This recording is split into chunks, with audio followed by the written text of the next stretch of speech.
So, we are live. We're live. We're live. On the air. Yep. Oh, man. So, welcome to the Contagious Thoughts Podcast. And this is a very special episode because, guys, last episode was episode number 16. And if you go back and listen to the intro episode, we did say that a season was going to be 16 episodes, so about 4 months. So last week's episode that was dropped was the last episode of season 1. Dude, I cannot believe you did 16. It's just episodes. crazy. That's insane. Yeah, it's the last episode of season 1. And so we are now entering into the off season, which I'm extremely excited about. So this episode is like our, I don't know, it's like our grand finale for season 1. It's like our season wrap up, season recap. I don't know, grand finale sounds better. Yeah, grand finale. Yeah, the wrap up. This is our grand finale episode, season finale, season 1 finale. There we go. Ooh, I like that. Yeah. Mm-hmm. So today, it's going to be a little bit different because I'm actually not going to be hosting the episode today. So with me is my beautiful bride, Jasmine, and she's actually going to be our host today. And she had this really dope idea where she was like, yo, when we finish season 1, like, we should do a, season 1 finale where, like, I interview you and get to just, like, give the listeners, like, a behind the scenes type of, like, what it was like. Almost like, was that show on MTV, like, making of the band or something like that? Oh, You remember that show? Yeah. Yeah, it was like, this is like the making of season 1, the making of the podcast, whatever. I don't know. There you go. So we figured that would be a cool concept. And so before I kick it over to our host for the episode today, I want to explain what this whole off-season thing is. So the idea for the off-season is that, so instead of episodes dropping every week, which is how it is now, like full episodes dropping every week, instead we'll have full episodes dropping every other week, and then in the off weeks I'm gonna be dropping like some more like solo content, like some more like solo episodes, more episodes like with me and Jasmine, that are like maybe not the full like hour and a half that episodes that you guys are used to. They're gonna be shorter, like maybe 45-minute episodes. So you're still gonna get content every week, but full episodes every other week, and then kind of like a little bit shorter form, content, or I don't know if you can even say that shorter form content because it's 45 minutes long. It's so long, yeah. Just shorter episodes that are a little bit different. Instead of me interviewing a guest, it'll be more like solo episodes and episodes like with me and Jazz. And so also the full episodes that we're doing are going to be like different. Like they're not going to be, like this traditional, just like sitting down, having a conversation. I'm getting like creative with some of these episodes, and we're having fun doing some like out of the box type episodes where we're just, I don't know, like doing stuff that during the regular season, maybe it just didn't come to me yet, or I don't know. But like one episode is like in the gym where like we're like working out. Another episode is like, on a college campus where I'm like talking to a bunch of different college students in like a lecture hall. Just another one, like I traveled to Philly to talk to the president of a company and I met like in his office and set everything up in his office. And he's very influential in Philadelphia. So just giving you guys a little sneak peek into what's coming. But stay tuned. The off season is going to be even more exciting than the regular season as we gear up for season 2. Hey. And, you'll know season 2 is coming when you see the season 2 trailer drop. And if you enjoy the season 1 trailer, just wait until you see the season 2 trailer. Cooking it up. You don't even know what's going to hit you. So without further ado, I'm going to kick it on over to I'm not even going to say co-host. It's like my host for the day. I am the guest today, guys. I'm the guest. So host turned guest for today's episode. So I'll kick it over to y'all. Dang. To me. I'll kick it over to you. Sorry, that was a blooper. Maybe I'll leave that in. Yeah, I'll cut it out. Dang. Okay. It's fine. All right. Thanks for letting me host today. Oh, of course. This idea definitely was like one of those ideas that you have that you say out loud and then you forget that you say it out loud and then someone reminds you that you said something out loud, and so that's how I got here. So I'm gonna do my best to be a good host. It's gonna be phenomenal. Definitely not my thing, but being that supportive wife, out here. There you are. There we go. So in all seriousness, thanks for letting me interview you. I'm so proud of you. Oh, thanks. Yeah, of course. Thanks. So you have to explain everything to us. I think on my episode we talked about how like I wasn't and kind of am still not really like a big social media type person, but you led that bandwagon. Yeah. Like when I met you, like over 10, 11 years ago, you were not a big social media guy.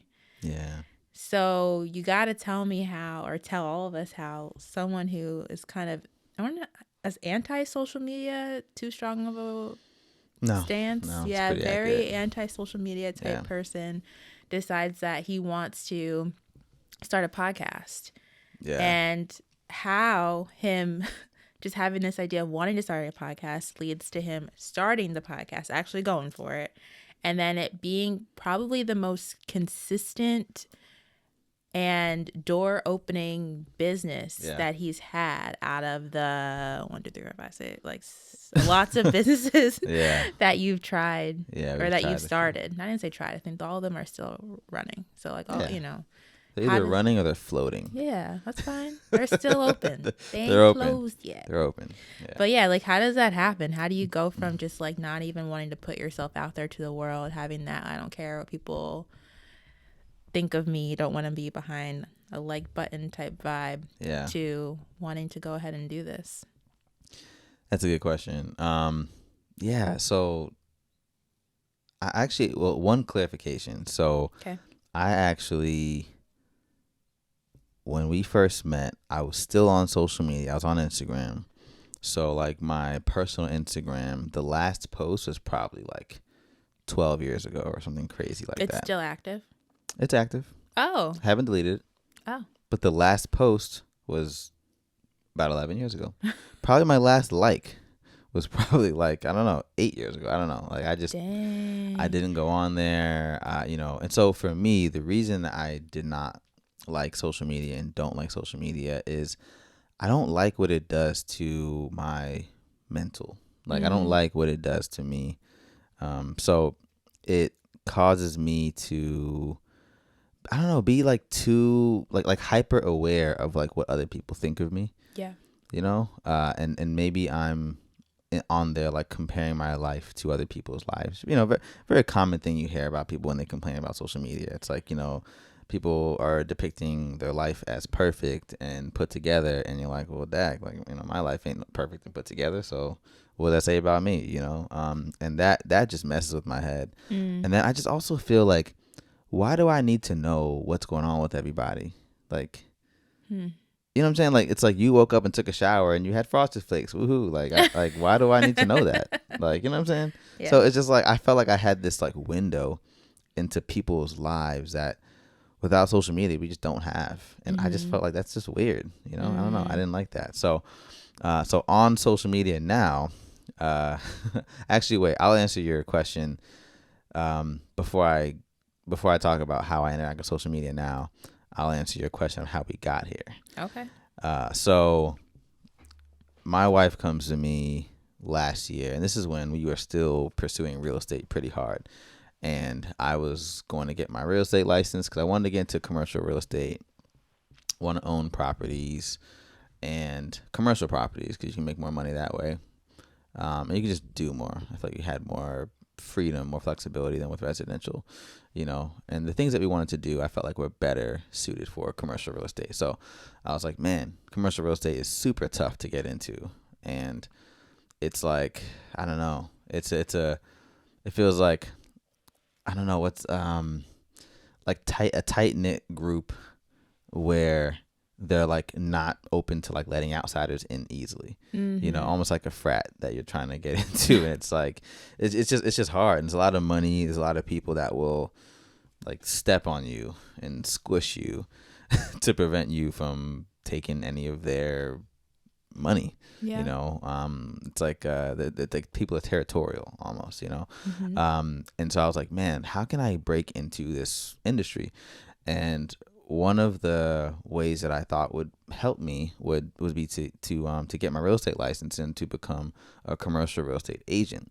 And if I could sell properties for to other people, or help them find their properties, be a real estate agent in that way, then that could help me get some experience in the industry, and that could help me make some connections, and then help me to increase my chances of being successful as an investor. Right. So that's what I was like gunning for and just pushing hard towards. And there's some, actually, you know what, in that time, I think that's when you brought it up to me, when you were like, hey, like we should start a podcast. Like what do you think about starting a podcast? Did I? Yeah. Yeah, you definitely did. You were like, what do you think about starting a podcast? And I was like, dude, you're crazy. It's like, no way. Like, I was like, that's a crazy idea, because you know how I feel about being in front of like I'm a very private person. Like, yeah, even starting this podcast, man, like I didn't want to show my face. Like I wanted to be audio only. Like the fact there's a camera like looking at me right now. And this is like going out to the public. Like I just didn't want that. I didn't want to be like, I thought that like, I still kind of feel this way. Like selfie videos are just corny. I don't know. Yeah. No offense to you guys that do selfie videos. I just personally, it's just not your thing. Yeah. When I do it, I feel corny. Like I just don't feel right. Like I just feel like, look at me, everyone. Like, you know what I mean? Like I'm just like seeking attention. It just feels lame. It feels lame to me. No offense against anybody out there that does that. I'm not trying to say that you're corny. I'm just saying I feel that way when I'm doing it. So it's not my thing.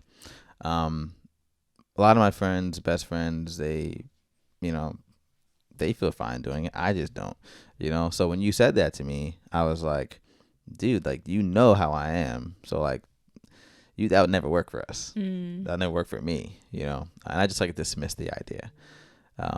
Clearly that didn't last, because here we are. But here we are. So then I went through some stuff. I went through some challenges with my full-time job I had at the time, which I will not get into the details of that right now, but went through some challenges, and I ended up focusing a lot on like all of my time, all of my free time, everything that I was putting towards the business ended up being put towards like my job. Like all of my free time and everything, because I felt the situation at work was so challenging that I felt like I had to prove myself at work. So I just put all of my time and energy towards that. And then I thought about it again, and it's like one of those things where it was said to me, I dismissed it, but I couldn't really like shake the thought or the feeling. I couldn't, like, it just like sat in the back of my brain, and one thing led to another. And I was like, man, like when I think about the impact that I want to make on the world and what I want to leave this planet, like before I'm gone, I feel like I want to inspire people to like live their life.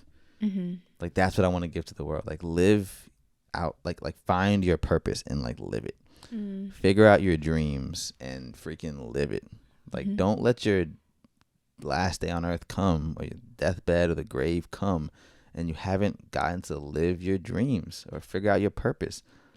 And I felt like a podcast was like a perfect medium or perfect conduit to deliver that to the world.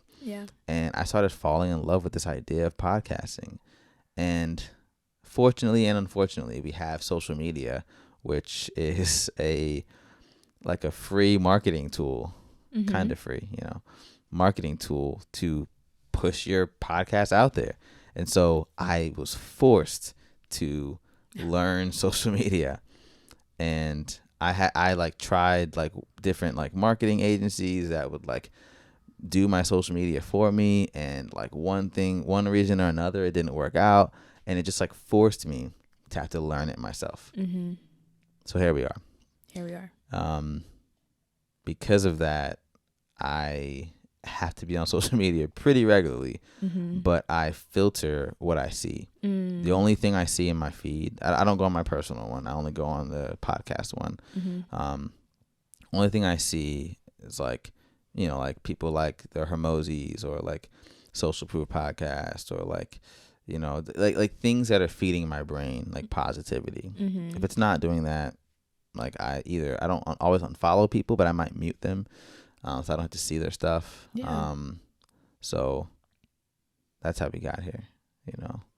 Cool. That's how we got here. So I mean, I guess as a follow up to that, then how's it been putting yourself out there? Even and I think even thinking sometimes you have to see things that you may not want to see, and before you decide to mute. So maybe it's not impacting you in the same way as it was 10, 11 years ago, but what about now? How has it been for you?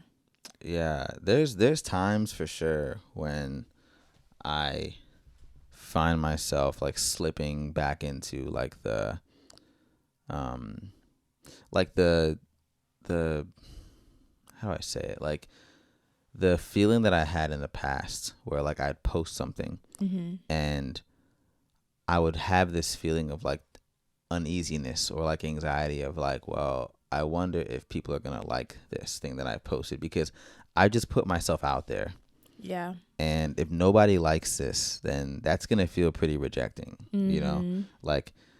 People are looking at this. And this is the thing, when you have a business account, you can see the analytics. So it's I don't know, on a personal account, can you see that? Can you see how many impressions or how many people are looking at your stuff? I know on TikTok you can, but on Instagram, I don't know if you can. But when you have a business account, you can see 200 accounts have viewed your post and no one liked it. It's dang, this post must suck, so I do feel myself slipping back into the whole man, are people gonna like this clip that I just put out? And if they don't like the clip, does that mean that the episode sucked? Does that mean I didn't do a good job interviewing this person? Or maybe I just didn't choose a good clip, or I don't know. So I still slip into that, and I can struggle with that. Or it's I don't know if you guys have, listeners, if you guys have listened to or watched the Social Experiment, I think that's what it's called. Okay. It's the documentary. On Netflix? Yeah. Okay. Yeah. And so they designed, they were talking about Gmail, people who designed Gmail. And so, when you go to a casino and there's the slot machines, and you're pulling down the little lever, and every time you put on the lever, the little thing, it spins. I don't gamble, so whatever, but I've seen it, right? The little thing spins, and then you want them all to be the same, and then you hit the jackpot, and then it comes, whatever. So they designed your Gmail and a lot of these apps after slot machines, so that, because every time that you pull the lever down, there's some endorphins or whatever that's released in your brain. It's a rush of excitement and anticipation for what you're about to see, if you're gonna win or not. Yep. They designed all these apps where you pull down, you take your finger, you pull the page down, it loads, and then there's a brand new slew of emails or brand new posts or brand new whatever. There's new something that you're getting every time you go this. And it's the same mechanism in our, it's the same reaction, with the chemical reaction that happens in our brain, and it's the same emotion that's happening when you gamble, right? And so I still like I still have that desire. Like I still get that rush of like when I open up my Instagram, like how many people liked the post for the podcast, and that's gonna tell me how good am I doing as a podcast host. How good are we doing as the Contagious Thoughts podcast? Are people accepting us? Are people like, this sucks? Like what, and so there's still that.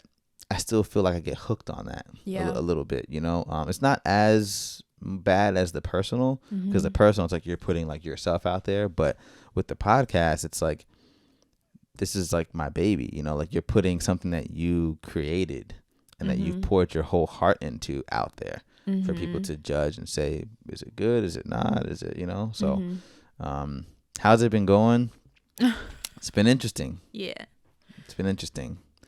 Yeah. It's definitely been really cool to watch. Yeah. This is a good caveat or a good part for me to ask people to please like, subscribe, or comment below, especially if you could resonate even like what Darwin was saying. Because I think that's a really good point. It doesn't have to be a business podcast that you support, even like your friends. If you see something that you like on social media, just like it. Even if you haven't talked to people in years and years and years, you never know how that can encourage them, make their day. It's true. Because it is a process. And I think that a lot of people experience what you experience. Yeah. I think that there are people who just they choose not to say it out loud, Sure. Sure. Yeah. But I think that's also a good segue for me to ask, like, how's it been? Like, how have you seen it grow? I know it's only been since season 1. Yeah. You dropped everything in January. Now we're in April right now when we're recording this. Yeah. So it's only been 4 months. Like, it's crazy. Have you seen like a growth? Have you seen any impact? Yeah. So I actually, the first episode was actually dropped on December 29th. Oh. And it wasn't episode 1. So episode 1, you're right, was dropped in January. Okay. But the intro episode, like the What is the Contagious Thoughts podcast episode, was dropped December 29th. And so, but regardless, it's been about like 4, dang, it's crazy. Like 4 or 5 months, or about 4 months since episode 1 was dropped. 4 months. And I feel like it's been I've really enjoyed the journey. Like it's been a lot of fun, and I've seen it go from like literally our Instagram being like brand new, like 0 followers, to like 7 or 8 followers, like all of my friends and family and stuff that like just liking it just because they're trying to show love and support, to like right now I think we're at like 225. So to go from that to 225 or whatever at right now, at the time of this recording, that many followers, like just, it's crazy to me, because I was like, oh yeah, like it took forever to get over like 100 followers. Like I was happy, like, seeing 50 followers, like, yo, we got 50 followers, this is dope, like, oh, we're at 75, this is crazy, like, like, and then we crossed over 100, I was like, yo, we're in triple digits now, like, this is crazy, and so it just feels like we're doing something, we're not in the thousands, but it's like, yo, like, to have a couple 100 followers, I've seen entrepreneurs, pushing their business for a while and they're at a few hundred followers, and it's like, so to grow that quickly in just like a few months is dope, Sure. And each week, like on like Spotify, Apple Podcasts, like we're probably like like between 15 and 20 like listens, and then like on YouTube we're anywhere between like 50 views and like 100 views, actually our episode that we did together, thank y'all for all the support, man. Y'all really blew up our episode. And I say blow up, it was like 200 views, which is not like a lot for some people, but for us it's a lot. That's the most amount of views I've ever gotten, like as far as like on a full, like a long form episode, like YouTube shorts, we'll get like 400, 500 on the YouTube shorts, but I've seen it grow. The one thing is, I feel like people come for the guests. Like if I have a guest on the show, all their followers will come and like watch the episode, but they don't always come back the next week. So with season 2, I want to change that. Like I want to really build up the people who like are coming not just because they want to hear the guests that we're interviewing, but they just want to, like, they love the podcast. Like, they love, like, what we're about and, like, what we're doing, and they like our style, all that stuff. I really want to find those people and grow those people. So if you're listening to this episode, you're probably one of those people, you know. Yeah. So stick around, you know. Or if you are someone who's listened to most of the episodes, or even if you're like relatively new, definitely shoot a comment. Yeah, it's really please, encouraging. man, please, it's dope. You know? Yeah, like I've seen one of the coolest parts of this is to see it grow internationally. Like, there's been like a dozen different countries, like South America, Europe, like Australia, you know, like just different countries in those continents that like are listening. And there's two people in France. There's two listeners in France that, like, shout out to y'all, man, because like y'all have been like the most consistent international listeners. It's like, really cool. Yeah, like there's a couple in Sweden that like they'll listen on and off, you know, and you know, shout out to you guys. But you guys in France, like, let me know, you know, if you're introverted and you don't want to, you know, shout, you know, like, leave a comment, that's cool. But if you're down, like, definitely, you know, shoot a comment out to us, you know, whether it be a DM on IG or a comment on YouTube.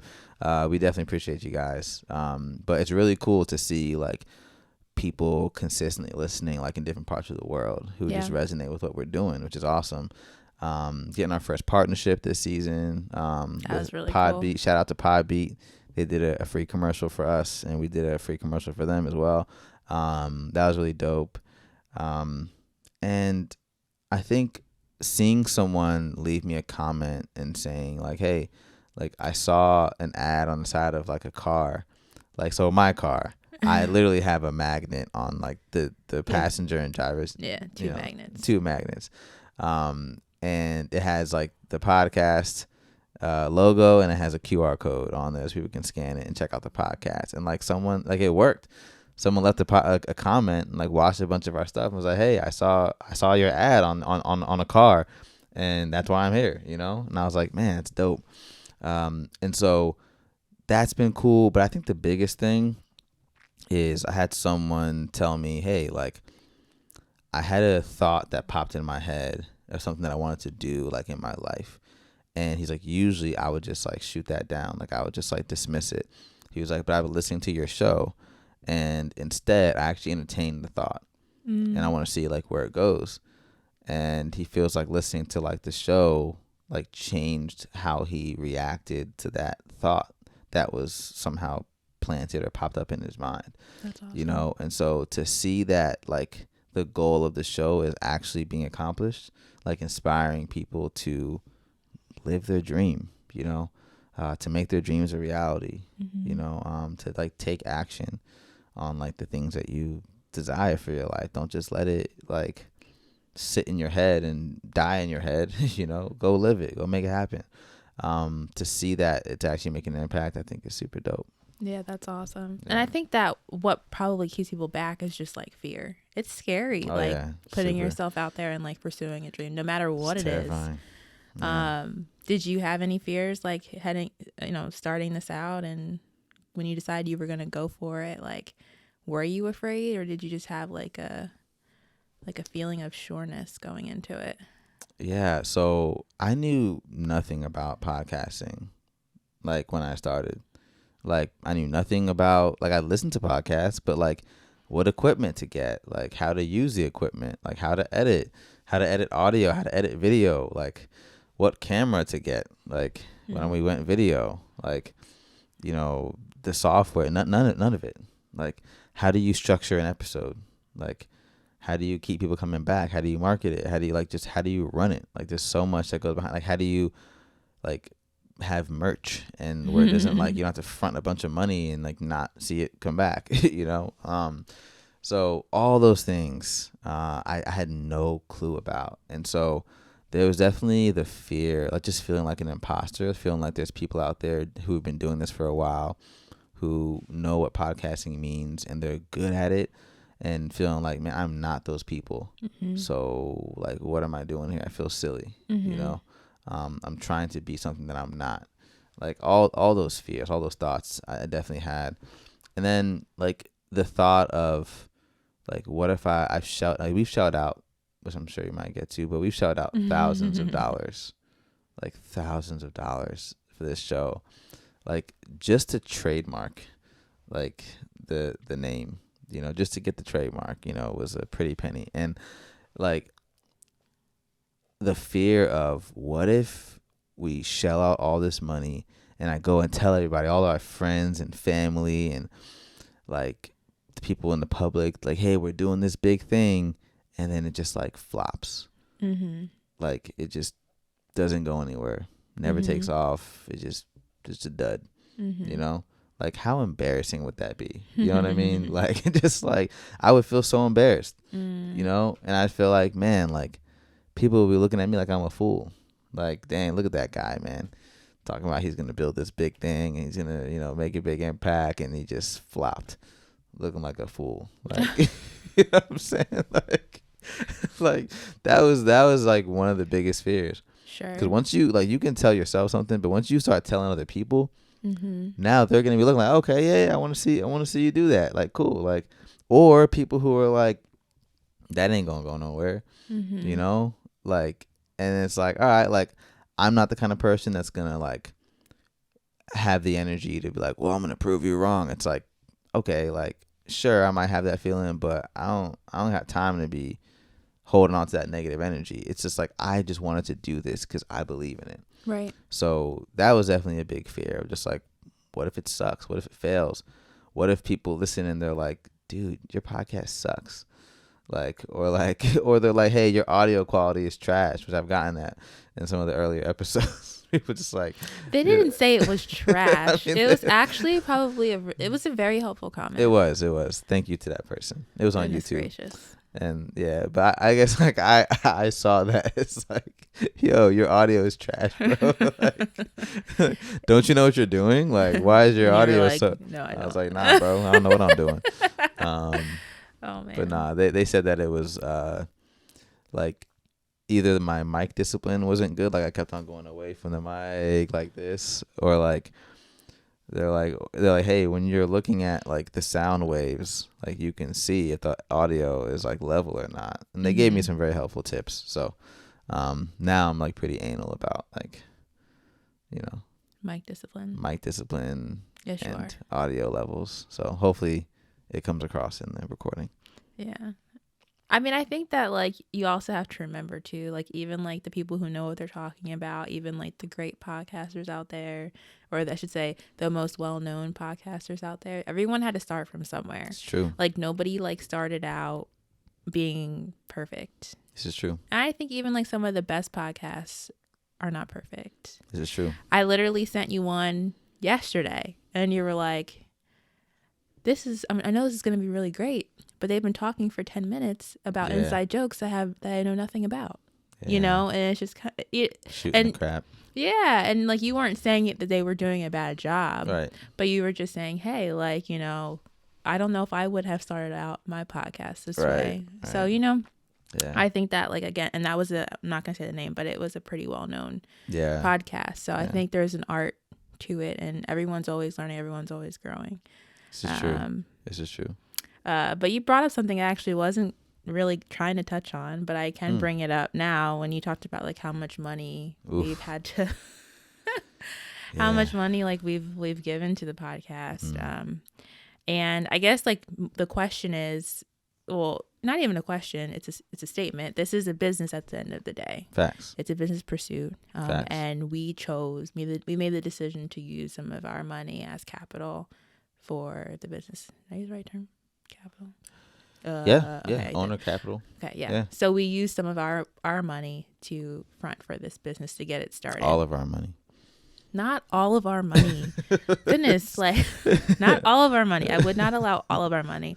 But, you know, we used a good chunk of it to start this and get it going. What was that like? What was it like coming to me, or the times that I like was like, you know, going through our, you know, accounts and totaling up things and being like, you spent how much? Yeah. On what? Yeah. This little thing? what is this? Yeah, what was that it's like? well, that little thing, like we won't have any sound if we don't have that little piece, whatever. Yeah, and so that was interesting because I had taken out a credit card last year, and it was like my personal credit card, and I actually took it out because I wanted to get something for you. You know what I'm saying? And so I had this, I had whatever, whatever the limit was on it. Like I had room, like plenty of room left to, and so I was like, hey, like this podcast is happening, so I'm just gonna move forward. So whenever I needed something for the podcast, I would just like swipe this credit card, right? And then I would just try to like pay it off, like with our, pay it down or whatever. And then sometimes like whatever I was charging to the card would be so big that I wouldn't be able to pay it off in one payment. Like I'd have to like pay it off a little bit by a little bit. And then so my wife would see like, like she might see like stuff coming out of the account or like the balance on my car was just growing. And so now you got to pay the minimum payment. So now it's like, okay, you're paying X amount of dollars every month to put towards the minimum. And that minimum payment keeps growing and growing and growing as the balance is growing and the interest is growing and all that. So, I think for me, someone has told me before that I have like tunnel vision, which I think to some degree is true. I definitely can have tunnel vision. And I think that when it came to the spending, I had tunnel vision for sure. I was like, this needs to happen. Just got to keep moving forward. We'll figure it out. Yeah. And it got to a point where like the credit card's like maxed out and it's like impacting my credit and all this stuff. And like, I was like, all right, like I don't really have any more money on this, like to spend, and then I would come to my wife and be like, hey, so I don't got no more money on this credit card. But we got to do this thing. We got to pay for this thing. And my wife was like, hey, like, I believe in you. We definitely need to like make this podcast happen, but like, we got to slow down on the spending. Yeah. like let's try to brainstorm and find some other way to achieve the same result without dropping all this money. Yeah. Because it's like it's not sustainable. Like where does it stop? So it definitely gave me the feeling of like, man, I should have started this when I was like single, like before I had like a wife and kids. Because like it's hard like coming to my wife and being like, yo, we need to like drop this bread so I can make this dream happen. And wifey is like, dude, like slow it down, man. Like we can't, you know what I mean? Like we don't want to be on the street. So like what's going on here? And so I definitely had those thoughts and but at the same time when I was, in college or single, I don't know if I would have been ready to start this. So I don't know. I mean, we were very young. I think that, yeah, I mean, I don't know if you ever shared that, but like we got married like mid-20s. Not technically, well, 24. That's mid-20s. And we were engaged at 23. Okay. That's maybe early 20s.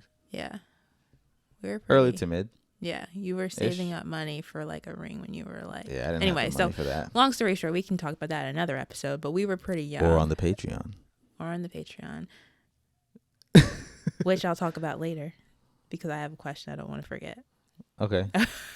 But so I think rounding all of that out, it's like there was definitely a time where you had to balance like business and personal because we needed to use our personal money and the work that we were putting in our personal lives to put towards the business, right? So how's that been in the process? Because you're right, in the beginning there's a lot of money that needs to be fronted. We didn't have the money stored away specifically for just the podcast, so we had to use some of our other income to make it happen. And because we've had to have conversations of like, okay, there needs to be a better balance here. Like, how has it been? How's that journey been to learn how to balance it? And not even just financially, but I think just in life in general. Like, how have you been able to balance, or how do you think you've been able to balance family friends and this podcast, because it does take a good chunk of your time. I think that balancing business and personal it's actually been pretty tough. Because like for me, when I do something, like when I go for something, like I give it my all. Like if I'm learning how to swim, like I'm diving in the deep end of the pool. Like I just, You would never dive into the deep end of the pool because you cannot swim. It's a figure of speech. Okay, sorry. Just in case anyone wanted to know, Darwin cannot swim, and he would not. All my weaknesses. He would absolutely not. Everyone who knows you is laughing at me because they know how true it is. He would not jump into the deep end of the pool. Continue. Sorry. Just wanted to put that out there. That was not a good. That was not a good analogy. Blew up my whole analogy. It's not a good one. It's just not a good one. People who know you, they're going to be distracted at the fact that they know that you would never do that. So. All right. Okay. So now I can't think of another analogy, but if I knew how to swim, like I would dive into the deep end of the pool because I'm an all-in type of person. So I don't half step. It's not my personality. There you go. That's better. I don't half step. I'm either in or I'm out. And so when it comes to something that I believe in or pursuing a dream, I'm a person of action. Like, yeah, we got to make it happen. We got to go do it. And I think that can be hard because, like, we talked about money, where it's like, all right, like, we just got to spend it. If the podcast needs it, we just got to spend it. We got to go for it. And same with time. It's like, well, if this time is needed, we got to do it, and that, like, with like financially, it's like, well, there's personal things that need to be taken care of that, like, are more important than the podcast, like, or just as important, but like taking care of like the family is more important, than the podcast, and so sometimes like those two things can conflict, or be in tension. And then same with time. It's like, well, I got to finish this edit, or I got to go meet this person. I got to do whatever it is, for the podcast, or I got to go record this episode, purchase this equipment, and balancing that with like, okay, my wife might be like, well, hey, like, I need help with the kids, or like, hey, you recorded an episode yesterday and you were gone all night, and I had the kids, and so if you go again today, and that's 2 days in a row that I'm just here with the kids, and I could use a break, or something like that. And so we've had to learn to communicate and figure out, okay, well, what do you need, so that like, hey, if I got to go record an episode, well, maybe I can go record it at 8:00 or something like that, when the kids and I can help with dinner time, getting the kids down to bed, then go record the episode. Or like, hey, let me try to do this at a time in the day when the kids are in school, or whatever it is, so it's been like a juggling act, to like balance like business and personal, but it feels like the two are in constant tension. Is what it feels like, yeah. Interesting. Yeah. So how are you like coping with that? Because I mean, if for you, in the inside it feels like they're constantly like in tension, like how do you cope with it? It's actually, yeah. How do you cope with it? I think that it's like, I think that it's like a natural tension. Okay. Almost like a needed tension, because like the two things, like one can't ever take over completely. Like the personal can't ever consume the business to where there's no business, or there's no dream being pursued. The business also can't ever completely engulf the personal to where you're just completely sucked into the business. And I was talking to somebody yesterday where he was like, hey, like, this person helped me build the company, but he lost his wife and kids in the process. Like, they're still alive, but he's just no longer married to them. Well, no longer married to his wife, and I'm sure his daughter might just not be as close to him. And that was a sacrifice he made for that business. And I'm just like, I don't really want to sacrifice my family. And so yeah, but I feel like the two are in like a constant tension.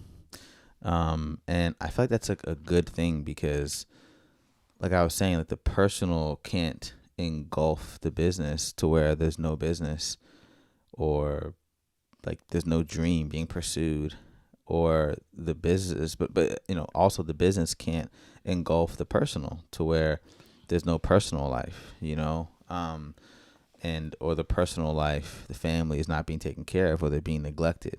The marriage is being neglected. It ends up in separation or divorce, or then the kids are being neglected and they're resentful that the dad prioritized the business over them. Don't show up to the games or the practices or whatever it is. And so I think that there needs to be a tension between the two of those things. Like they need to be in constant tension to make sure that one thing doesn't overpower the other. It's like almost like a checks and balances type of thing. Yeah. And so how am I coping? I think I'm coping okay with it. Like I think that it's more about setting my expectations properly so that I don't expect that there's not going to be any tension between those two things. I don't expect that things are going to be like so easy, like I can just run and pursue this business and my kids are going to be like, yeah, see you never, Dad. Never going to see you. That's cool. Like, or my wife is going to be like, yeah, you're never home. That's fine. Spend all the money. It's fine. Like, no way. Like, what world is that going to happen in? You know what I mean? So, like, for me, it's like, I expect that, like, no, my wife is going to expect me to be home and be around, be present. My kids are going to be like, hey, Dad, like, I want, they can expect that I spend time with them. My wife is going to expect that I don't like blow all of our money on like business ventures, and I'm like a responsible husband, which I am, by the way. Or if I'm lying, she's right here. She can check me and be like, nah, bro, you're not doing it. So yeah, I think that's like, I think I'm doing okay with it. Although sometimes I do wish that like I was, I don't know, like I feel like I had more bandwidth to like give more of myself to like my kids, or I had more bandwidth to like have more focus time like on the podcast or on the business. Like, I'm also, I love, like I do video too, so like, oh yeah, your business on the side, like the media. Oh yeah. Like the podcast is like great, but like it takes a while to build, takes a while to make any money from it, and so like where I actually make more money from is making videos for people, shooting commercials, shooting social media content, promo videos, trailers, that kind of stuff, brand videos. Speaking of money though, before you ask your next question, every episode we talk to you guys about the Contagious Collective, which is a Patreon group. And this Patreon group is, I mean, of course, like we want to give you guys a ton of value. We give you guys like exclusive content, behind the scenes content, bloopers, fun stuff for you guys to just feel more connected to the podcast and get something out of paying that $5 a month. But the $5 a month, the real goal for that is just to support the podcast, just so there's like some income coming in to help cover our like monthly costs. I hope to break even someday, with the amount of money that we've put into the podcast. But so far and throughout all of season 1, we've gotten 2 subscribers. And one of them is paying $5 a month. Another one is you can like follow but not actually pay. So there's one person paying $5 a month, and I want to say it like that because I think that sometimes people are like, oh yeah, there's someone else will do it. Like there's someone else that's gonna like support the podcast. But hey, if you have had the thought in the past of supporting the podcast and you're like, man, I want to do that at some point in time, or maybe you're like, yeah, I want to do that someday.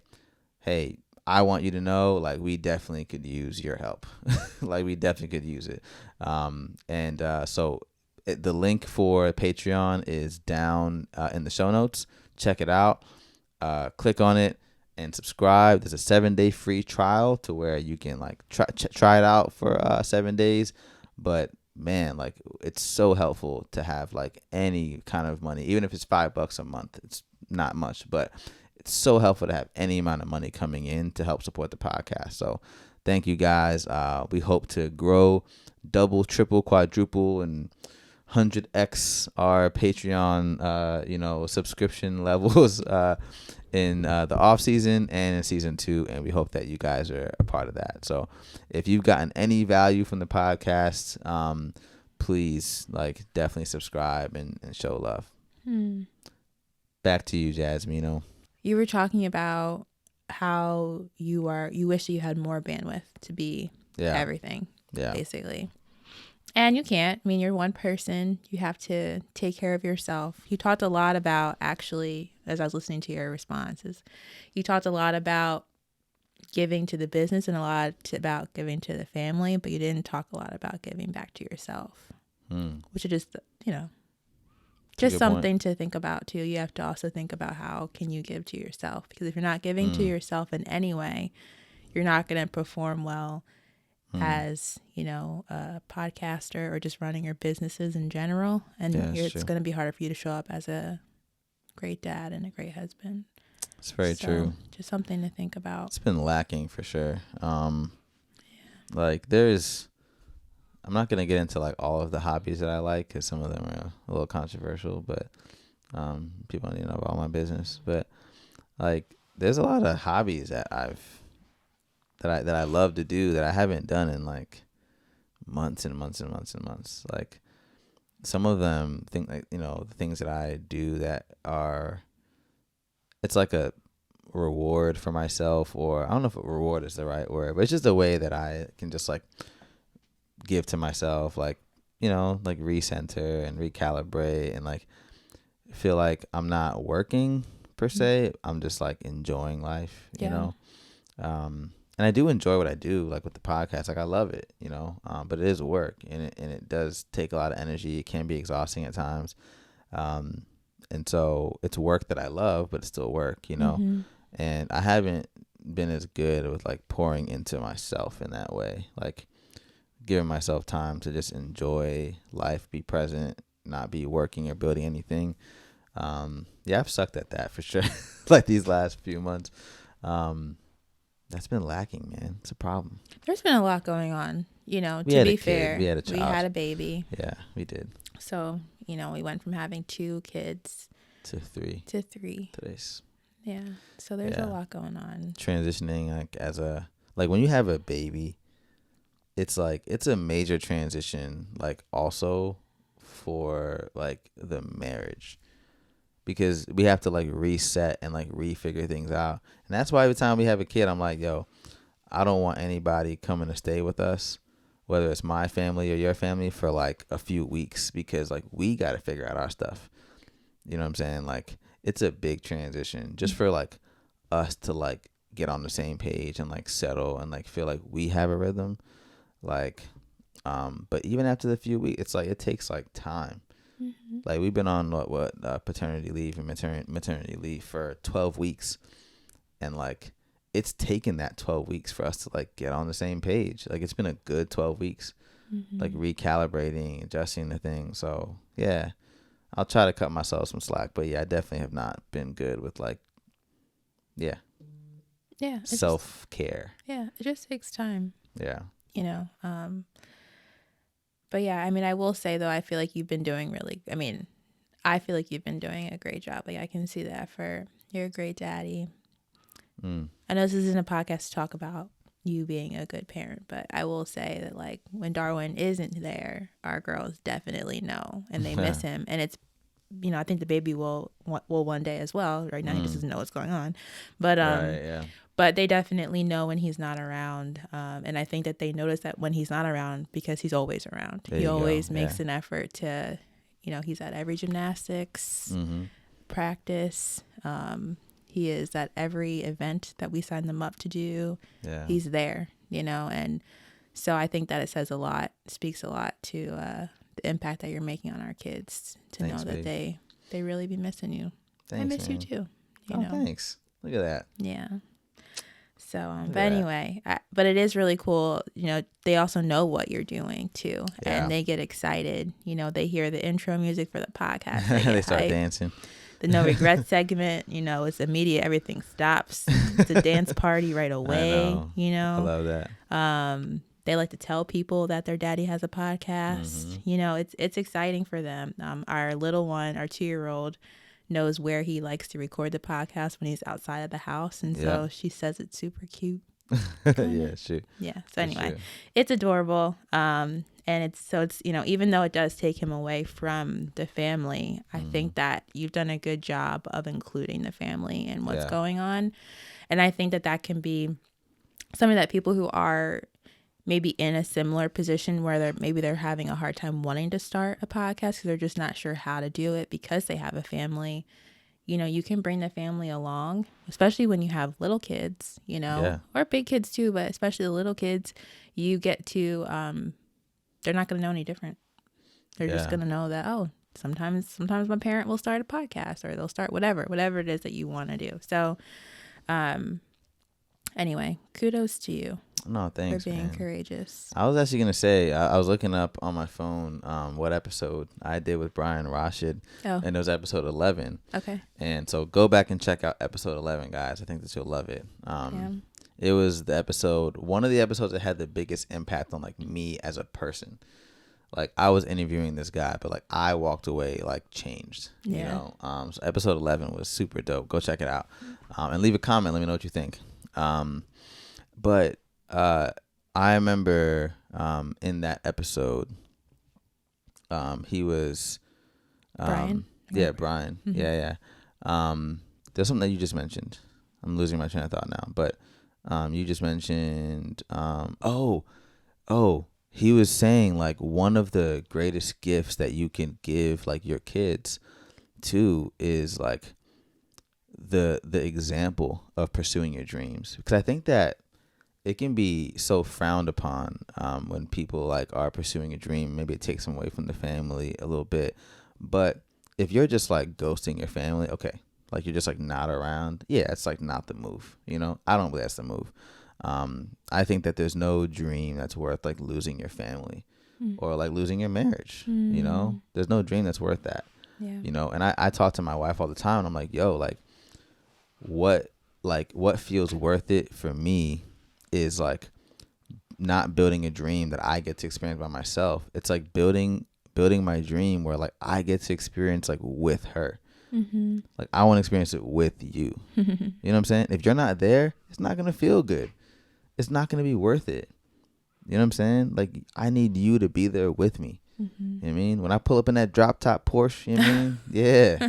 It's like I'm playing, but I'm not. But you know, but like I want you to be there with me. Mm-hmm. You know what I'm saying? Like when I travel the world, like I want you to be there with me, experiencing these new things. Let's go look at the pyramids. Let's go like whatever. Let's go to Greece. Let's just experience life, enjoy life, enjoy our like newfound freedom together. You know what I'm saying? And so like what he was saying in that episode was like, even though it's like seen as a negative thing when someone is pursuing a dream, if you do it right and you're not like abandoning your family, but you're working with them, you're bringing them along, you're showing them, you're being an example for them, that might be one of the greatest gifts that you give to your kids. Is the example of pursuing your purpose, living out your purpose, pursuing a dream. The example of hard work. One of the best gifts that my dad and mom gave to me was the example of hard work and discipline.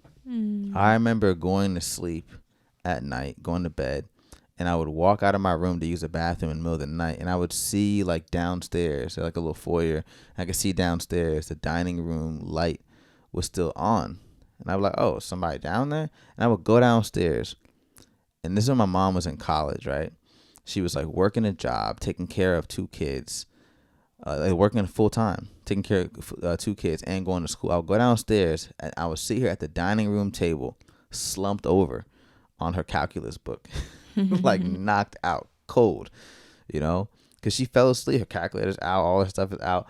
like she fell asleep studying, trying to, you know what I mean, like trying to get ready. And I remember then, like I took that same energy, that same, when I was in school doing I did mechanical engineering, and you remember seeing me in the tech center, in the library, slumped over on my, you know what I mean, on my books, like just working hard.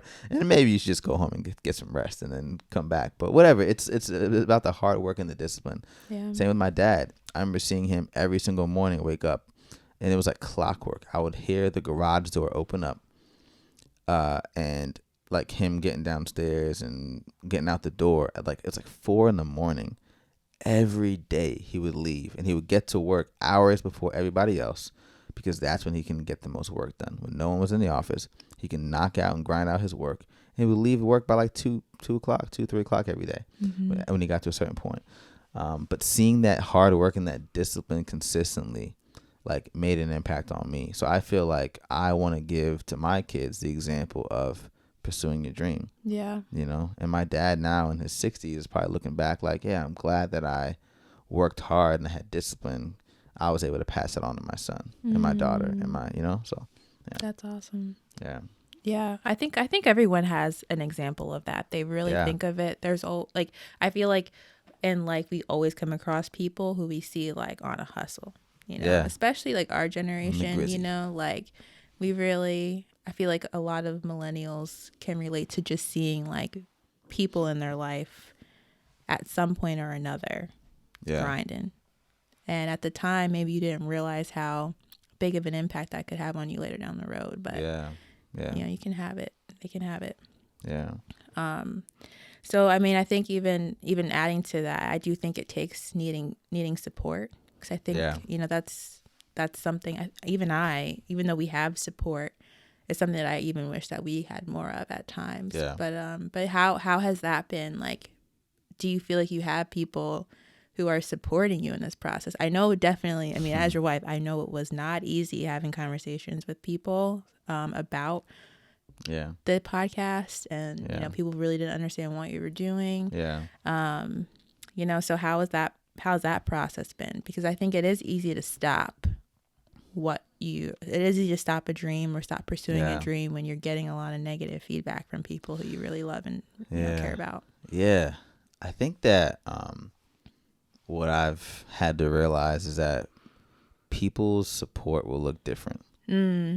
And the way that somebody might support me might not be the way that I need to be supported, right? But that's like their best efforts, you know? Like for some people, it's like, hey, like I'm going to buy some merch, you know? And that's like their way of showing love and supporting me, right? Some people are like, hey, I'm going to listen to every episode. And they listen to the episodes and they give me feedback. You know, for some people, it's just like when they see me doing something positive, they just shoot me a text or give me a call and say, hey, bro, like Brian Rashid shot me a text and was like, hey, I see you grinding. I see you building. Like, keep it up, man. You're inspiring people, you know? Or people are like, hey, bro, like they'll give me other guests and they'll be like, hey, man, I know a guy that like runs a company out here. He's has a big impact. And they're like giving me like high profile guests to come on the show. And that's like their way of supporting. And, you know, I might be like, man, I wish that like somebody would just like go to my, you know, PayPal that's on the website, or like go to the Stripe and just like donate a bunch of money to help cover some of these expenses, you know. But it's like people don't have a money tree growing in their backyard, you know, like, or there might be some people where I wish that they like wholeheartedly believed in like the vision of what they're doing, but like for like what I've also learned is that some people like seeing is believing, and they're not gonna see your dream until you show them. You know what I'm saying? Like, there's a dream that lives in my head. I'm just now starting to like I'm taking action, and that dream has come from my head and is now coming in action to like what I'm doing. It's flowing out of me.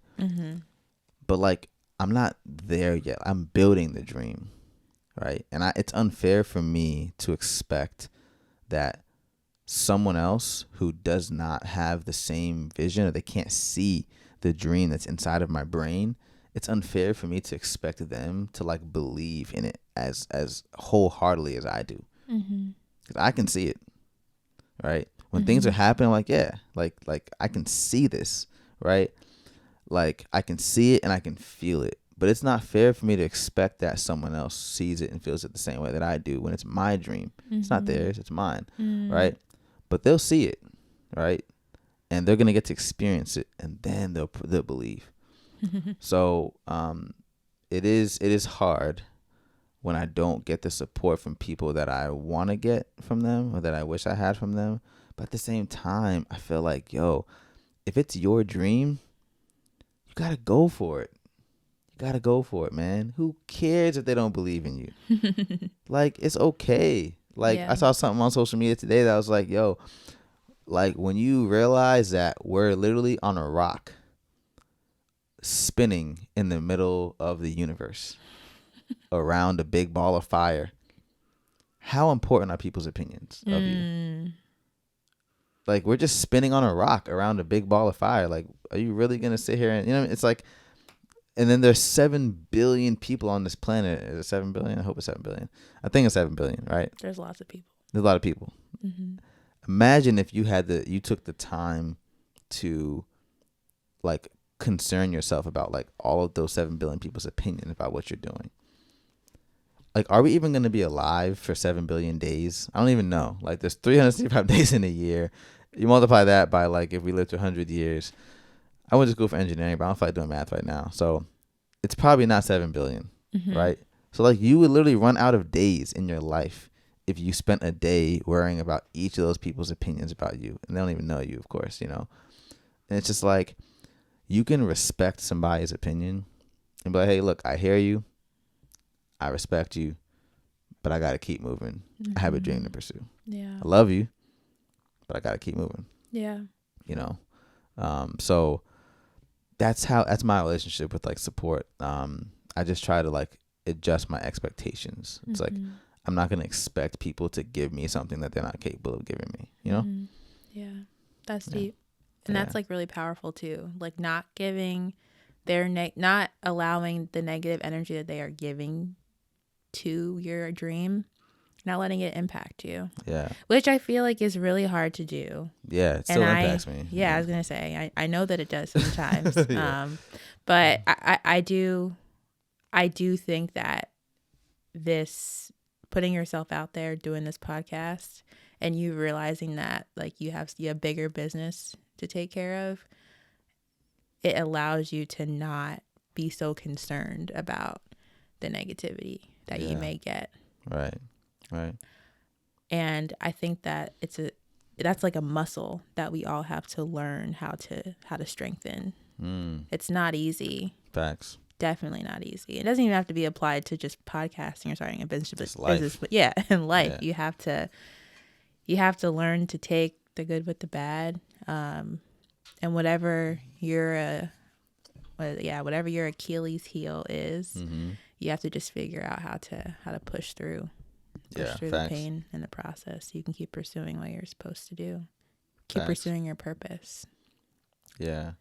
So that's pretty cool. It definitely impacts me. Like, it hurts. Like, if somebody doesn't like believe in you and say they're like your best friend or like, you know, like someone that you like, and luckily I have really great best friends who like, you know, show a lot of love and support. But like if someone doesn't believe in you and they're really close to you, like, you know, a best friend, and it's like, it can definitely hurt. But I think the question for me is like, is that hurt gonna derail you? Yeah. Are you gonna allow the hurt to derail your dream or stop you or discourage you? Like, that's one person. They mean a lot to you. You love that person. But it's like, do you love yourself? Are you gonna give yourself a chance, you know, to like go pursue this dream? Like, don't do yourself a disservice and like let your dreams die. Yeah. You know what I'm saying? Like, go get them, man. You know, gotta go get them. I think it's a good time for me to ask. So I thought it'd be cool as the person who's doing the interview to like add a little piece of something that we do every night at the dinner table with our kids. I like this. Adding a couple of things because, you know, our kids are small. But like for all of the listeners, When we have dinner together, we go around the table and we talk about like the best part of our day and the hardest part of our day.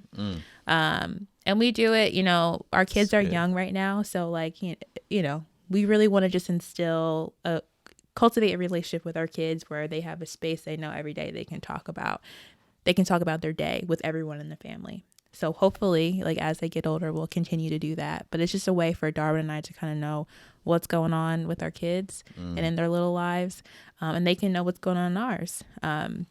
So I'm spinning it slightly to what I kind of do for work with, you know, the students that I work with. And I'm going to do the rosebud thorn analogy with you just so that the listeners can really hear, okay, when you think about all of season 1, and not even just season 1, I'll say from the beginning, like a year and a half to 2 years ago, when you were buying the equipment and testing it out, before we found out we were pregnant with our son, all the things, like taking it back to this point now, how's it been?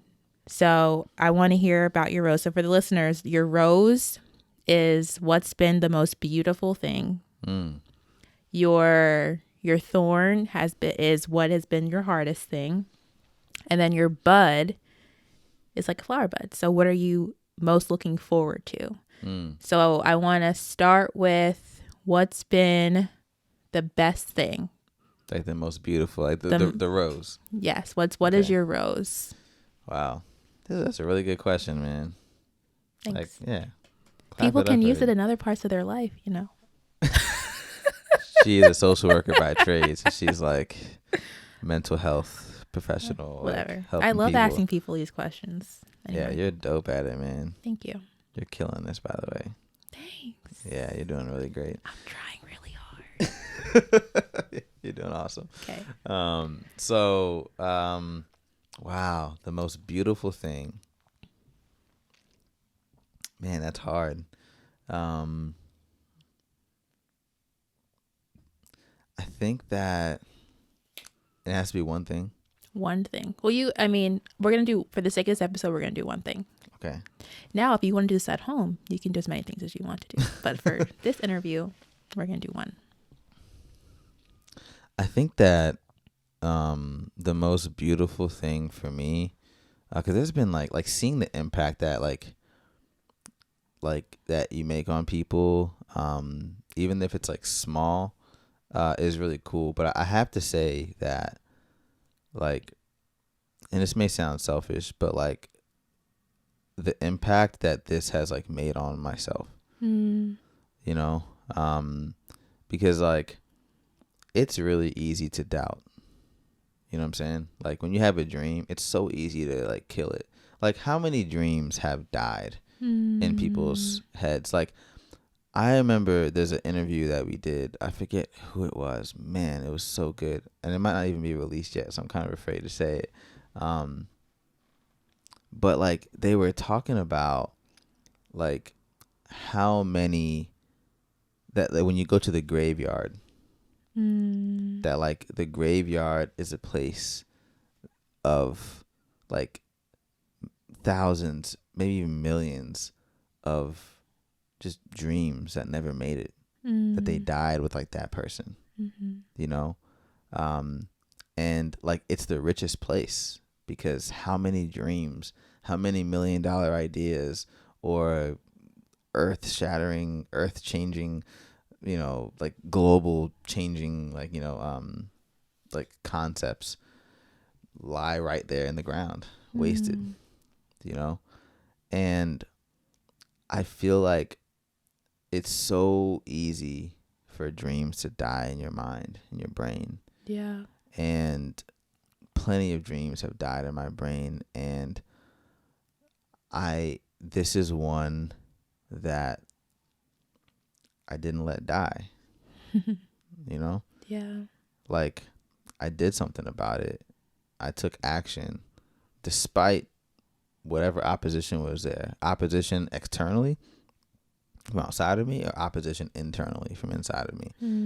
And despite those things, I pushed through with, you know, going from 2 kids to 3 kids with, you know, we're not made of money, like, like racking up credit card debt because we didn't have the money, like all those things, pushing through, having no social media following at all, like just all of that, and like still building something. Like we completed season 1, like there's a body, like season 1, it's like an album, like for an artist, where like you can take all of your talents and efforts and put it into a body of work that you can look back and reflect on and say, wow, yeah, that album, that body of work is like so dope, like, and you can be proud of it. Season 1 is that for me. It's my album. It's a body of work that I can look back and I can be proud of, and then try to improve in the off season, just like basketball, you're training, you're getting ready for season 2 for another body of work that I get to put out there for people to hopefully be impacted by and influence in a positive way by, right? So my rose is definitely the impact like that it's had on me, and showing me that like dreams really do come true. Dreams really can, like, things can go from your brain and come into reality. Yeah. And now, like, the Contagious Thoughts podcast is like a part of history. It's not a wish, it's not a desire. Nah, it's a freaking part of history, man. It exists out there now. Like, you know what I'm saying? I love that. Yeah. I don't think that's selfish at all. This is a slight tangent, but not really, but it's so applicable, so I'm going to say it.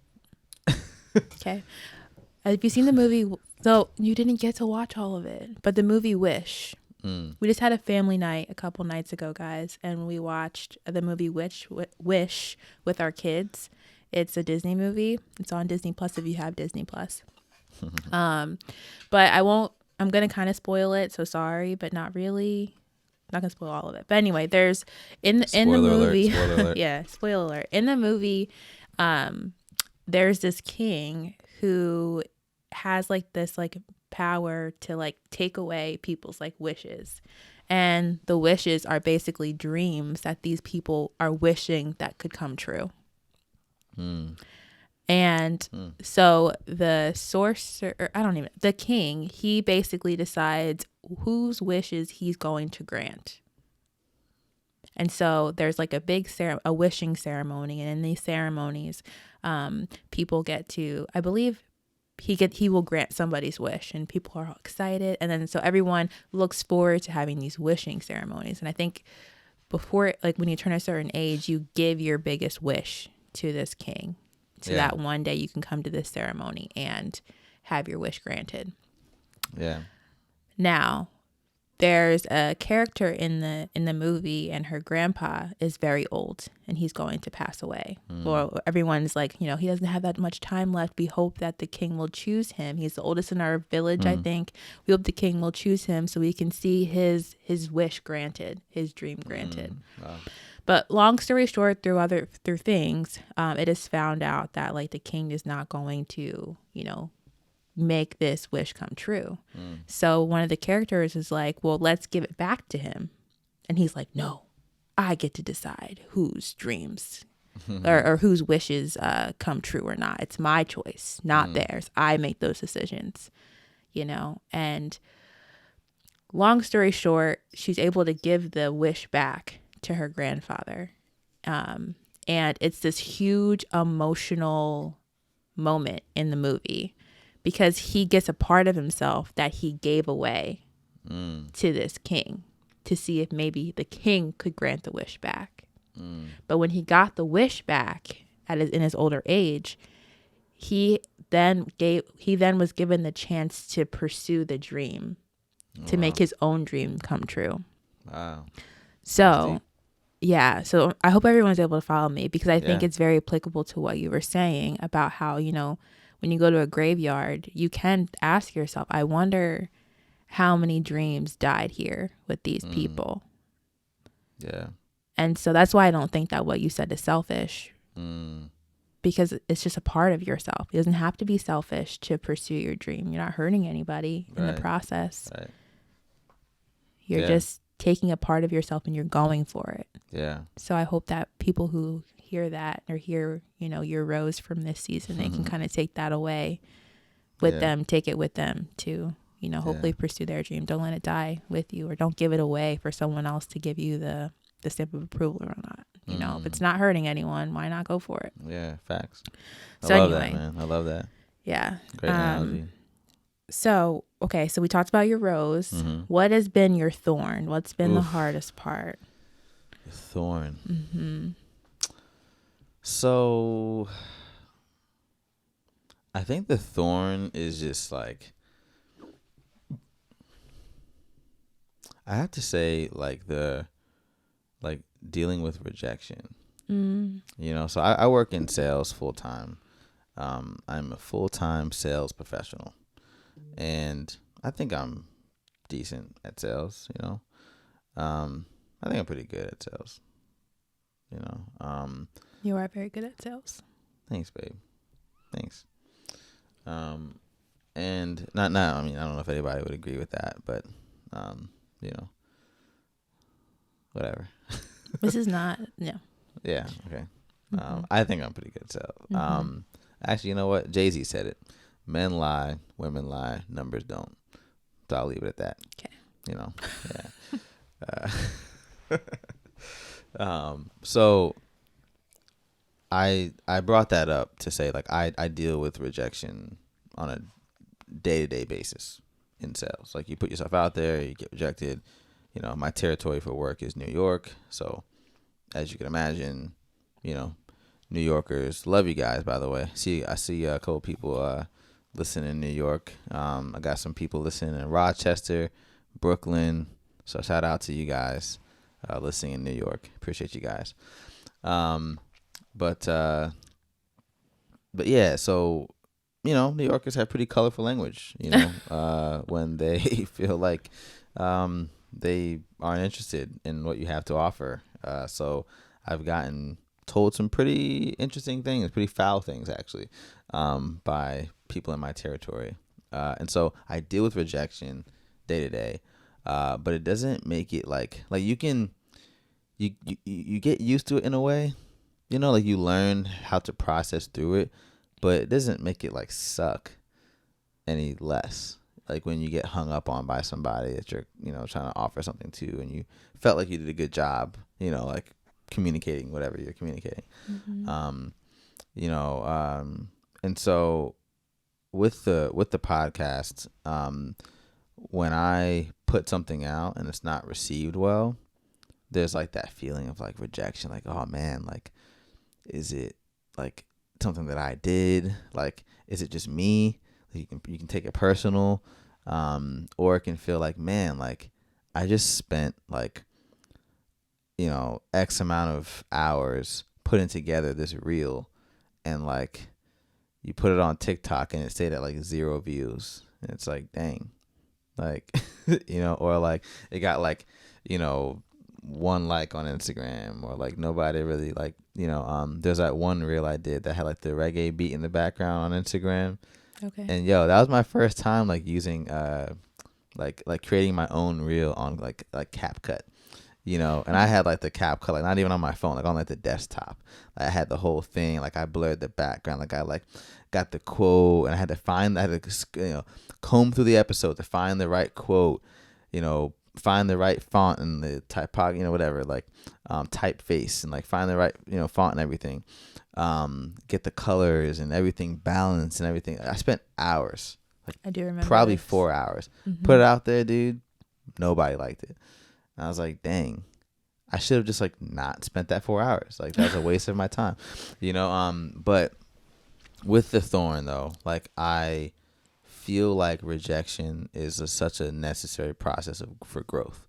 Yeah. And if you put something out there and people don't like it, and your business is dependent on people, you know, it just tells you, it's a data point. It's like, okay, so people don't like that. And I learned with that post, like you looked at it and you were like, yeah, this is like too wordy.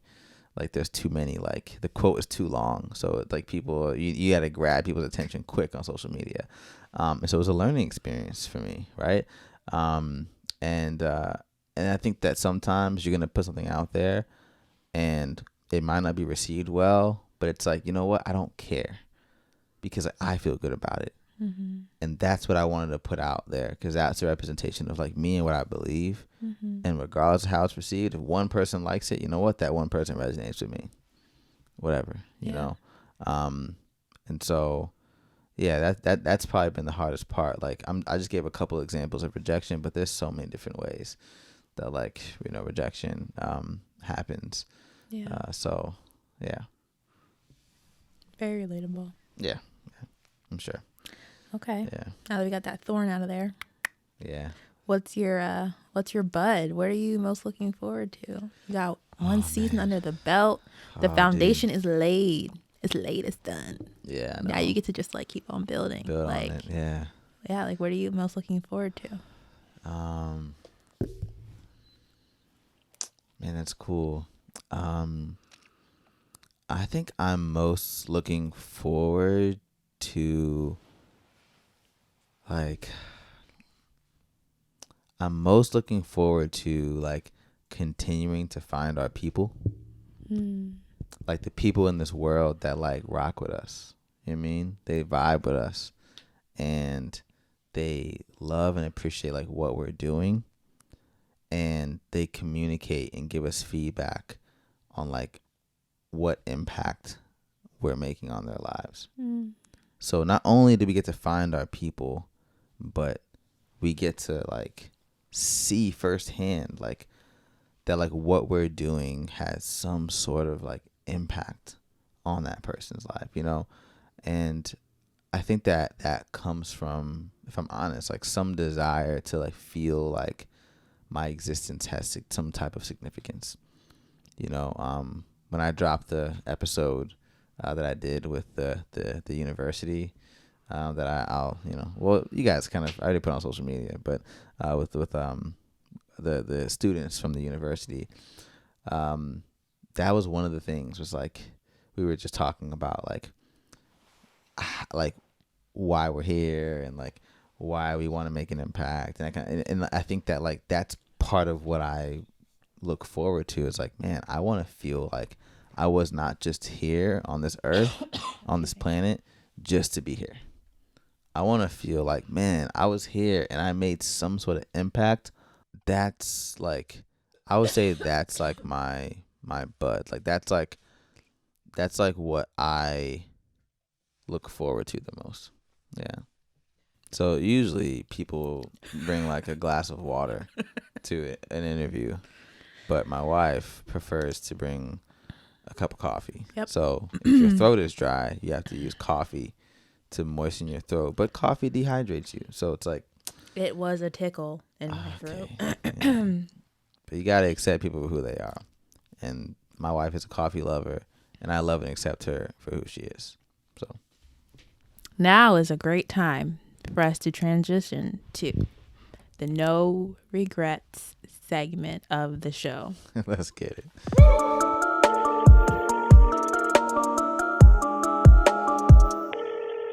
Come on. Hey. I'm reading this from a paper because my husband was very specific on what to say and how to say it. You got it, baby. The no regrets segment of the show is a time where myself and the guest have the chance to reflect on the episode and answer the following 2 questions. Number 1, was there anything that So annoying, man. It's so irritating. Okay. Was there anything that you said in this episode that you regret saying? And number 2, was there anything that you didn't say that you wish you did say? How'd I do? You did great, babe. Okay. Aside from the mocking me, you did great. I'm not done. Oh, okay. Sorry. Dramatic pause. Okay. Now let's dive in. Oh, man. Now, Was that good, guys? I think that she did great. Yeah. I think she did great. So my answer to the first question. There's nothing that I said that I regret saying. I stand on everything that I said. I stand on I stand on that. Mm. You mean? Mm. That's a great song, by the way. I actually don't know the song, so dang. You Is do it a know- ratchet song? It is ratchet, but it's okay. All your nasty music, man. It's not nasty. It's a great song. It's Jordan Lucas, T.I. and E40. Stand on that. I mean, I just feel like you gotta stand on. You know what I mean? Like, you say something, stand on that. Like, you know, like, you know, mean what you say what you mean. You know, and like, if you know, like, you can still have humility about it. You know, I'm wrong every day. You know what I mean? I'm never wrong. Okay. So we see who has the humility in our second now. But I think that the one thing that I regret is in the beginning of the episode, I feel like some of my answers, the first couple answers, I feel like were a little more long-winded than I wanted them to be. I feel like I could have been a little bit more concise. And so I hope that I didn't lose people. Like we can look at the analytics and tell when people stop watching or stop listening. And so I just hope that like I didn't like lose people in the beginning and they didn't get to listen to the end of the episode. So I got better as it went on. So how about you?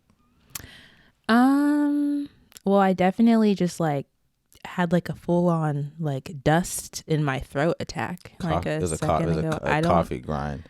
It was not a coffee grind. People, there's a piece of coffee stuck in your lodge in your throat. Just that's why you gotta bring water. You're getting on my nerves. Coffee is just fine. Thank you. There are people who like coffee. I like coffee too. We're about to go to a coffee shop when this wraps up. Do we still have time? Yeah, I really want to go. Oh my gosh. It's like, if anyone lives, did you tell everyone where we live? No. Okay, never mind. I'm not doing that. If you know where we live, DM Darwin. So I can tell you about this really dope coffee place. Oh my gosh.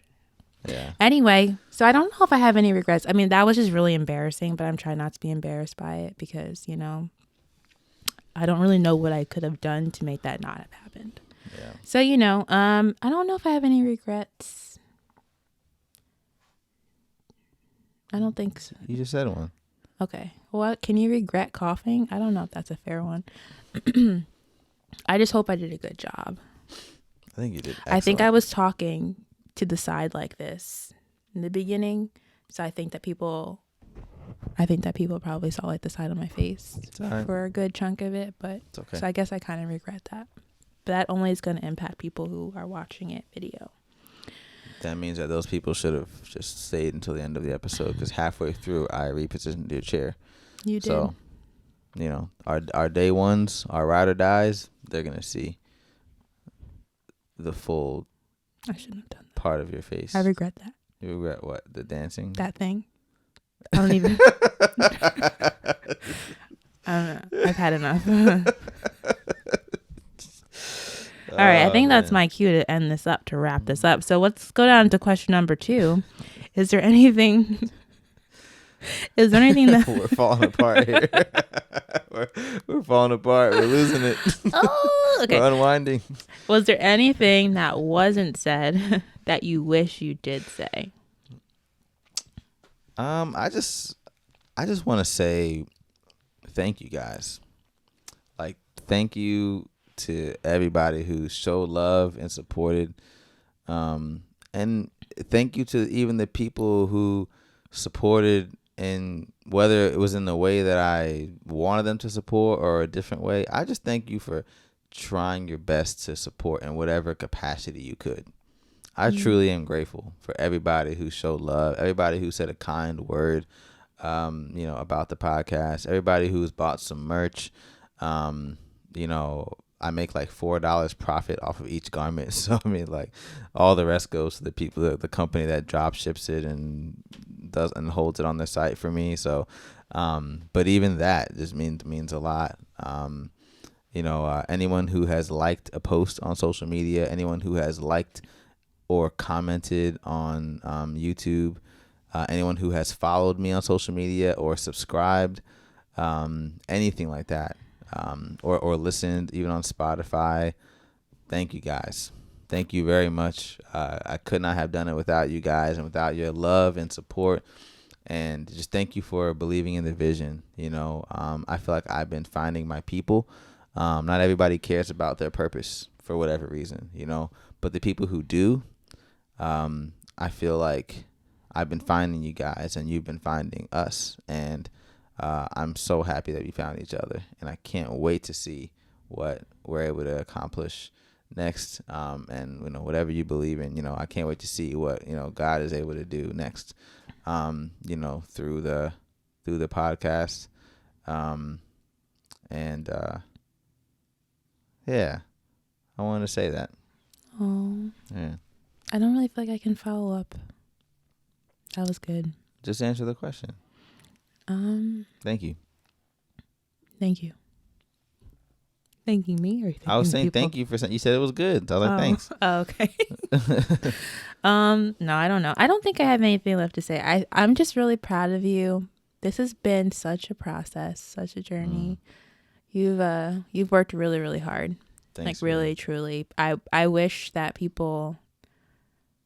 I wish I could show people. Maybe one day I will, if I learn how to do the video thing with the editing and all that stuff. But Darwin does, honestly, he works really, really hard. I'm just going to leave it at that. He works really, really hard, and like he's had to learn a lot of things by himself, and it's definitely been a journey. And I think I said it in my episode that I did with you, but I truly do believe that this podcast is here for a reason. Yeah. Thank you for all of the kind people out there who have just been genuine and just been there. Like, I think that, what I believe is God. I think that God opened a lot of doors for you to do this. I think that God has put a lot of people in the path. He's taken away people who aren't supposed to be there, and he's added people throughout this process to help you to get to where you are now. And I'm really excited to see where everything's going to go. And I'm excited for the off season. The off season is going to be really fun. Yeah, it's going to be dope. It's going to be such a different vibe. Like, I feel like, just because season 1 is ending doesn't mean that episodes are going to stop coming. It's just going to look different for... So hitting it every week, y'all. Every week. Yeah. Hitting it every week. So come on.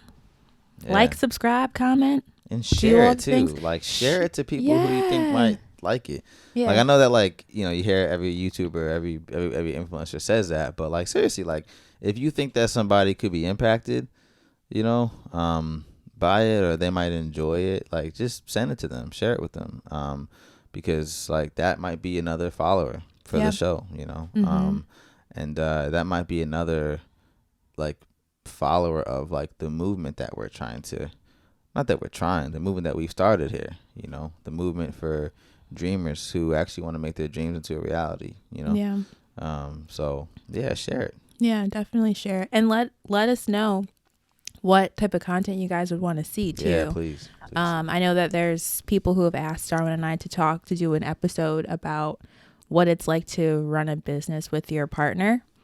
That's one that we're still learning. And with kids. And partner with kids. Yeah. I think you did share we have 3 and they're little. So, we're still definitely learning. We're not pretending we're still learning, but we'd be happy to do something like that. If you want, Darwin's going to be doing some solo content, let him know. If you want us to do something together, let us know.